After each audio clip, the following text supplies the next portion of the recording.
பல்கலைக்கழக மானியக் குழு கொண்டு வந்திருக்கக்கூடிய இந்த விதிமுறைகள் உயர்கல்வியில் நடக்கக்கூடிய ஜாதிய ரீதியான வன்கொடுமைகள், அந்த வன்கொடுமைகளை அங்கீகரித்து, வன்கொடுமைகள் நடக்குது அப்படின்றத அங்கீகரித்து தான் அந்த வன்கொடுமைகளை தடுப்பதற்கு சில நடவடிக்கைகள் மட்டும்தான் பரிந்துரைக்கக்கூடிய விதிமுறைகள். அது மாணவர்கள் மிகப்பெரிய அளவுக்கு போராட்டம் நடத்தியிருக்காங்க.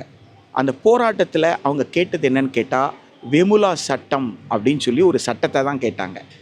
ஆனால் ஒரு சட்டத்தை நாடாளுமன்றத்தில் இயற்றுவதற்கு பதிலாக இவங்க பல்கலைக்கழக மானியக் குழு மூலமாக ஒரு விதிமுறைகளை கொண்டு வந்திருக்காங்க.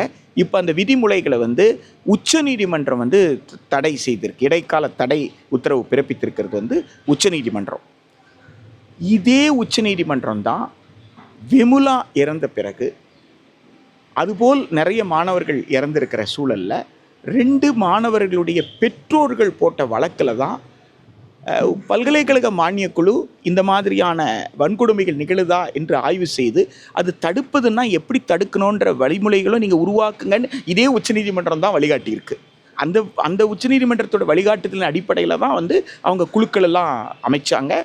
அதற்கு பிறகு தான் இந்த விதிமுறைகள் என்று. எனவே இந்த விதிமுறைகள் என்பது இந்திய மாணவர் சங்கம் உள்ளிட்ட இந்தியா முழுக்க இருக்கக்கூடிய மாணவர்களுடைய வலுவான போராட்டத்திற்கு பிறகு கொண்டு வந்தது தான். இது யாருக்கும் எதிரானதே கிடையாது.